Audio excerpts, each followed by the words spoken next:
boy, we got a great co-main event coming up on a great card headlined by Alexander Rakic and Anthony Smith. And in that co-main event, we have the former UFC welterweight champion, the former Elite XC middleweight champion. This guy's been there and done that for the longest time and never puts on a boring fight. Ruthless Robbie Lawler taking on the Haitian Sensation, Neil Magny, a guy that trains out of one of the best gyms in the world in Elevation. We've seen Neil Magny go away for a really long time, come back and look like he didn't miss a step. In his fight against Li Jingliang looked amazing. In his fight against Rocco Martin left a little bit to be desired, but Rocco doesn't put on boring performances. And Rocco kind of turned it on at the end of that fight, which you don't want to see in Rocco Martin. And for Neil Magny, this is a guy that has insane distance management. He's a guy that holds an 80-inch reach. He's got 6 inches over Robbie Lawler. It's a fight that even when when Magny fought Martin in the smaller cage, a lot of people thought, well, Martin, if he's going to win, he's going to use that cage to his advantage, push the pace, and really start to land. It didn't happen.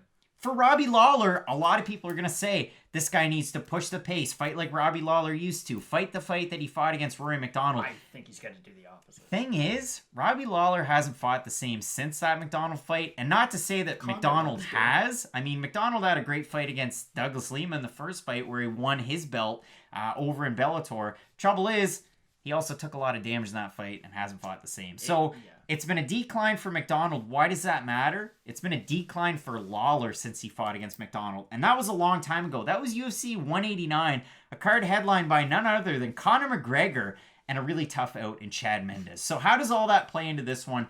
It's tailor-made to be a possible fight of the night. We've said that for some sneaky fights. Sean Brady's got a really good fight against Christian Aguilera. That could be one. Impa Kasanganay, Maki Pitolo, that could be one. But Robbie Lawler, Neil Magny, you can rest your hat on the fact that this should be a great fight. Both guys aren't guys to typically slow. It should be a really, really fast-paced fight. What do you make of this one? Robbie Lawler three-peated in pretty much my favorite award across any sport. He won Fight of the Year in 2014, 15, and 16. He won Fight of the Year 3 years in a row. That's the most ridiculous stat or just accomplishment anyone could ever achieve. And it's not like he didn't take damage in that. And I think that's a really important point that you did bring up because you got to look back. So he fights Johnny Hendricks for the welterweight title at UFC 171. He doesn't get the win over that. He kind of falters in the 5th round. Fights Matt Brown. Matt Brown misses weight. Fight of the night contender. Really good. Or fight of the night winner. It was a super amazing fight. Robbie Lawler kind of rallied in that 5th round. And then he fights Johnny Hendricks again for the title. It's this really hyped up rematch, and Robbie Lawler, it's, really close, and in that 5th round, Robbie Lawler decided, I'm not going to lose. He just made that commitment. He said, no matter what happens, I'm going to go and win this fight. And that's really where 5th round Lawler kind of was born, because from that moment on, you just realize that if there's any time left in a fight and Robbie Lawler thinks he's down, he is going to try to take your head off, especially in that last round. The thing about Robbie Lawler, and the more that you watch him, is he will take a round off in a 5-round fight. Especially, he'll take like the 3rd round off. He'll kind of take a little bit of damage because he just trusts his chin so much. Now, at this stage of his career, fighting Neil Magny, I'm not really concerned that Neil Magny's going to go out there, throw like a straight right knockout Robbie Lawler. Neil Magny's not really a knockout guy. He's much more, volume, and then you kind of, wilt because of it. Similar to the Hector Lombard fight, for instance. If I'm Robbie Lawler in this fight, I'm going to start by throwing leg kicks. I know it's not something Lawler does a lot of, but it's something that Magny really has trouble checking. We've seen it in a numerous amount of his fights. The Lorenz Larkin fight really stands out to me for Neil Magny, and then the Ponzinibbio fight as well. In Ponzinibbio's last fight, hey Santiago, where you at, bud? Because Ponzinibbio was just kick that front leg, force Neil Magny to switch stances, and then once he's in southpaw, his defense isn't as good as it is from orthodox, and you can kind of unload on him. I don't know if Robbie Lawler will have that game plan, and this is kind of the fun thing too about this fight. Polar opposite fighters because of the style that they employ. Neil Magny is always going to do something. It's the Clay Guida effect. No matter what is going on in the fight, Neil Magny's going to be pumping his jab. He's going to be moving. He's always going to be making something happen. Whereas Robbie Lawler, he's fine with taking 1 minute, 2 minutes, 3-4 minutes off in a round sometimes, just so we can find that one perfect opening to land a big bomb. We saw that in the McDonald fight against Rory in the 3rd round. He was getting lit up. And then in the 4th round, you could tell he was starting to, they were both beating each other up pretty badly. Look at those pictures. But when he was starting to catch his range a little bit, you could tell the confidence was starting to grow. And then once that 5th round came around, it was just, 5th round Lawler. He's going to go for the kill. And then in the Condit fight too, another fight of the year, where he was down going into that 5th round and just kept on marching forward. If that's the version of Robbie Lawler we get in this fight, if we get the Robbie Lawler who beat Carlos Condit or who beat Rory McDonald, then he's probably going to beat Neil Magny. Not even probably. He blows the doors off Neil Magny. The issue is, we're talking about 2014, 15, and 16, and that was a long time ago for a guy who has just taken damage ever since. The Tyron Woodley fight was really telling too, because it was finally, I think, that damage caught up to him. Not, again, Tyron Woodley could not get a horse if he caught it the right way, but it was, Woodley hits him with that big rush, lands the one bomb, Lawler goes out. Okay, no big deal. He fights Cowboy after that. He won, but he definitely didn't look championship material. I know where you're going with this. The most troubling Robbie Lawler loss is the fact that this is a guy that was a middleweight champ with Elite XC. He lost to a former UFC lightweight champ in Rafael dos Anjos, which was almost 3 years ago in Winnipeg, Manitoba, Canada. It's crazy to think that fight happened. It's even crazier to realize that Dos Anjos won that fight. And that's how good RDA was at the time. Not really taking away from Robbie Lawler. I just think RDA at 170 is really good, and he's a bit of a stylistic matchup for Lawler. Magny is going to employ the exact same strategy RDA did, though. RDA kept on going tie clinch, push Robbie Lawler up against the cage, and volume. A lot of people remember from that fight, the RDA Lawler one. RDA at one point, and I believe the second round, landed like a 30-punch combo on Robbie Lawler, just because Lawler will have those extended periods where he won't do much. He'll just kind of act defensively. It reminds me a little bit of Yoel Romero. Yoel Romero is either 100% offense or 100% defense. He's either just going to wait and make sure no clean shots get through, or he's going to explode and try to finish. Which you thought might have been a Romero staple in just the Whitaker fights, but he did the same thing in the Costa fight.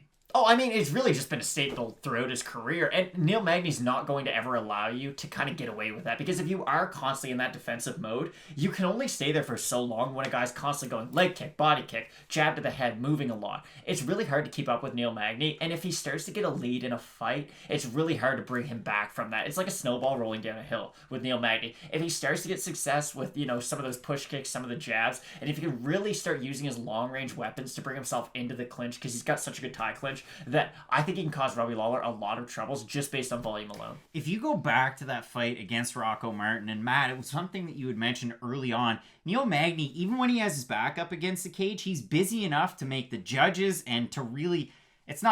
I hate that argument. Oh, you got to do it to make the judges. Leave a good impression on the judges at the end of the round.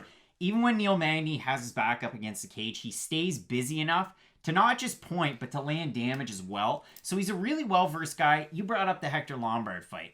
I've never seen a guy take that much damage, and yeah, I have, but it happens sometimes. But he took so much damage, and then Hector Lombard, like that lithium battery that you've used in your iPad for 5 years trying to watch, I don't know, you're watching Fight Circus with Cam Soda for 5 years straight. Wow. You know what happens. It goes from 100% to 2% pretty quick, and then you got to find a charger. Now, Neil Magny, always on his bike, always busy. And the thing that points out, and the stat that's telling about that, is if you look at Neil Magny's significant strike percentages, he has a really nice strike differential.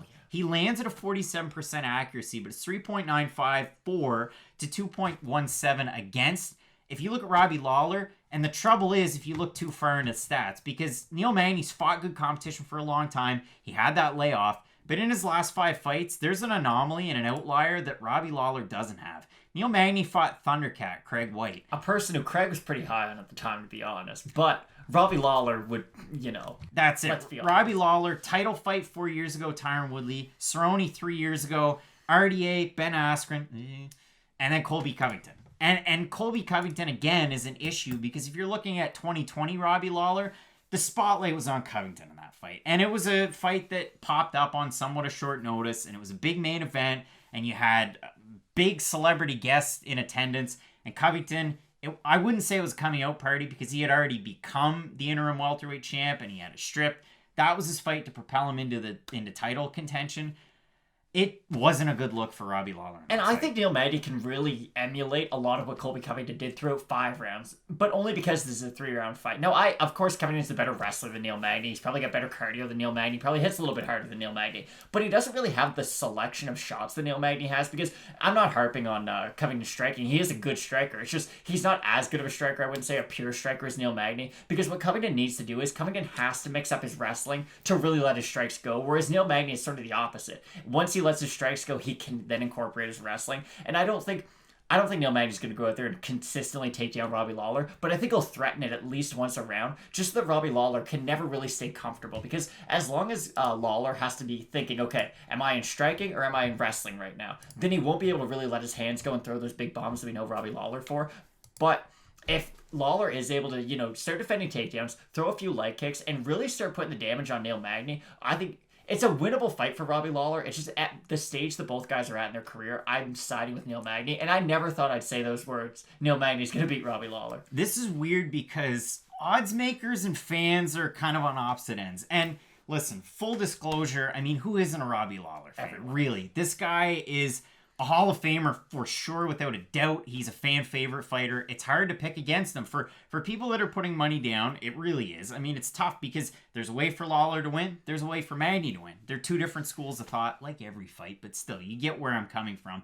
But the fans over on Tapology out of 805, 61% Magny, 88% predicting a decision. If you look at the odds, minus 250 on Magny. He opened as a minus 140 favorite. Lawler opened plus 120, now at plus 200. I think that's probably where you're going to see it lie. I'm definitely siding with Neil Magny in this fight. Again, Ben Askren was a bit of an outlier, and if you look at the fight against RDA, yikes, that's a tough one. But then the Covington fight, and Covington, again, put on a good account of himself in that fight, put on a really good account of himself in the title fight until he lost by TKO. Neil Magny, there's so many things to like about Magny in this fight. I can see a path for Robbie Lawler, and you have to always say that, but I'm siding with Neil Magny in this fight. I think Neil Magny by decision is a pretty safe bet. Of course, Lawler could catch him and KO him, but Neil Magny by decision is a pretty comfortable pick. Matt, really looking forward to this fight. We have seen some vets turn back the clock. Frankie Edgar, Chris Weidman. Is this the opportunity for Robbie Lawler? Who knows, but we're both going with Magny.